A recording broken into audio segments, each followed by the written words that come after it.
this is kind of a weird one. So they announced this new version of Monopoly. It's called Monopoly Gamer.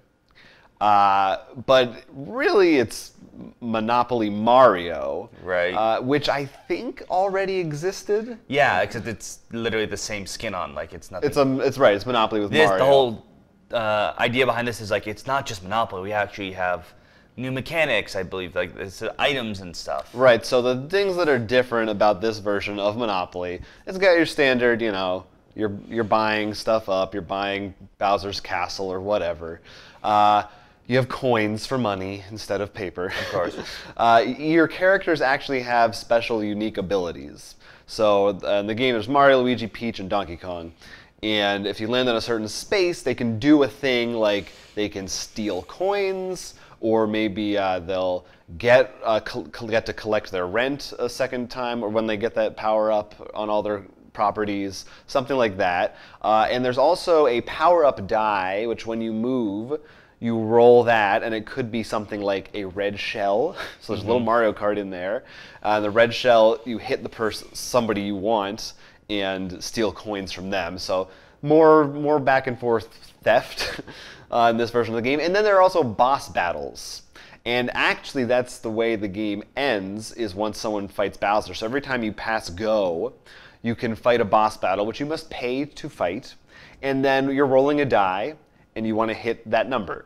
And if you hit that number, you beat the boss and you get points. So your final score is actually a combination of boss points and regular Monopoly.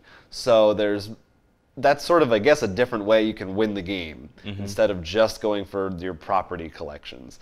So there's a lot of weird stuff in this game. Actually, there's one other really weird thing, which is they're also releasing separately booster packs. For $2.99, you can buy extra characters. Comes with a figure, maybe a couple cards, but they have a new power that's different. Although, I don't know, theoretically, couldn't you just take any object and say this has a new power and make it up? But it's not the official piece. Yeah, that's true. I mean, there's 3D painted models. Here's my question. Yeah, I have many. As a Nintendo fan, is this enough? And as someone who does not want to play Monopoly again, I should also add, are these rule changes enough for you to even consider playing it, possibly buying it? Definitely no to the second question. I would maybe try it out of curiosity if somebody happened to have a copy. I can guess that no one we know ever will. Oh, you will, because that's your birthday present. Right? But it's interesting. The thing that's so strange to me is the name. Why they chose to go with gamer, which is such a generic term when it's clearly focused on Mario. Well, because I think what they're actually planning to do is, this is Monopoly Gamer, the first one. I think they're actually going to try to do like Monopoly, because you know they have deals with everyone already. Monopoly Gamer Halo, Monopoly Gamer, you know, whatever. That makes sense, but I wish they just called this Monopoly Gamer Mario then.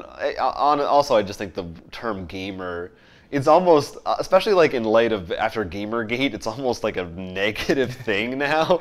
I feel like they could have gone with something different, but I mean, I guess it's cool that they're trying to put a new spin on Monopoly, but I mean, I get it. It's going to sell probably 1 million copies. Well, the thing that also makes me laugh, because I was like, I wonder if Bowser is just going to end up like, you know, playing Mario Party. The last event is always the one that actually matters. Yeah, probably. I'm sure there's all kinds of things like that in there. Now, that would be interesting if they actually took a game where somehow, like, you know, 504, where there's like so many different games. It'd be like that, except there's the main board, and like Mario Party, then you choose a random mini game or something.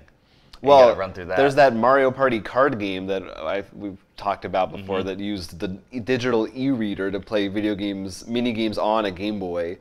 This does not do anything quite that ambitious. No. Which is a shame. The mini games are the best part of Mario Party, so I don't know. If you enjoyed this video, it was just a snippet of our full-length podcast, which you can find on our YouTube channel every week. So please go ahead, like, and subscribe for more board game-related content coming at you in the future. And don't forget to check out rollforcrit.com, where we actually sell a lot of the games we talked about, as well as post news and all our other videos. Until then, I'm Will Keeler. I'm Jonathan Estes, and this is Roll for Crit.